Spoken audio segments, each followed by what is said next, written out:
In February 2000, a small office inside central Pyongyang received a new internet connection. The room was guarded. The computers were imported. Outside the building, almost nobody in North Korea even knew the internet existed. This is the story of North Korea's digital isolation. Today, North Korea is one of the least connected countries on Earth. Roughly 26 million people live inside the country. Only a tiny fraction can access the real internet. For everyone else, the network stops at the border. Most citizens instead use something called Kwangmyong.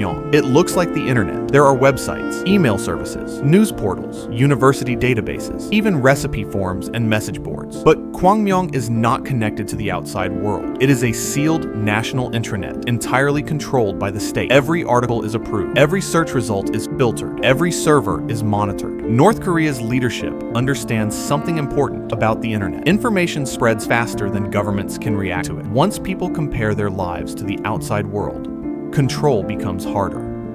The internet is not just communication infrastructure. It is ideological infrastructure. So North Korea built an alternative.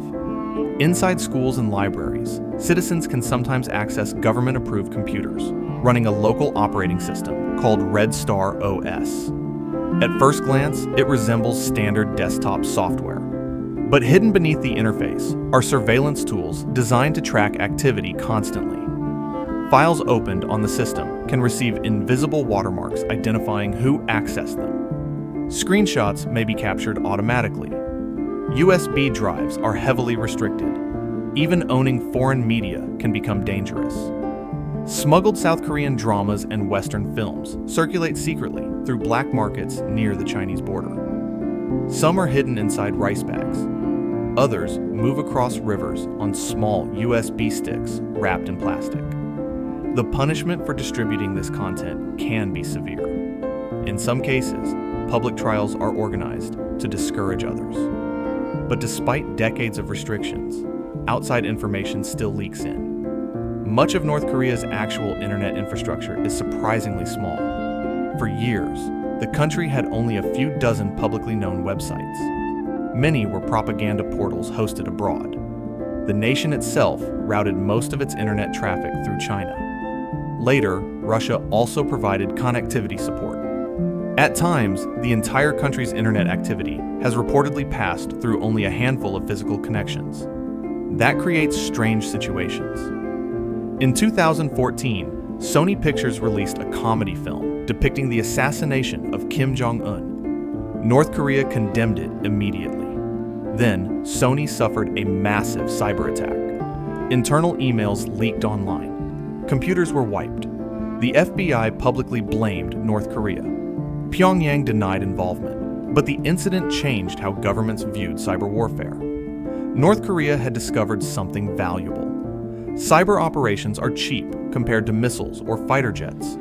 A laptop and internet access can sometimes create geopolitical consequences larger than conventional weapons.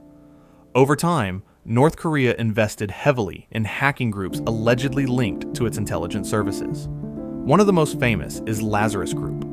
Investigators believe these groups have targeted banks, cryptocurrency exchanges, film studios, and infrastructure systems across multiple countries. In 2016, hackers linked to North Korea allegedly stole $81 million from Bangladesh Bank through the SWIFT financial system. The operation was sophisticated. The attackers studied banking procedures carefully and exploited small weaknesses inside global financial networks.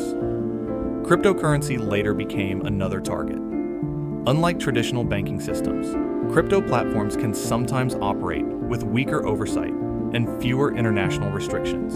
Investigators estimate North Korean-linked groups have stolen billions of dollars in digital assets over the last decade. Those funds may help support the state's economy and weapons programs while bypassing sanctions. And this creates a strange contradiction. North Korea isolates most of its population from the global internet while simultaneously training elite cyber specialists to operate inside it. The same government that blocks outside information depends on digital connectivity for espionage, theft, and international influence.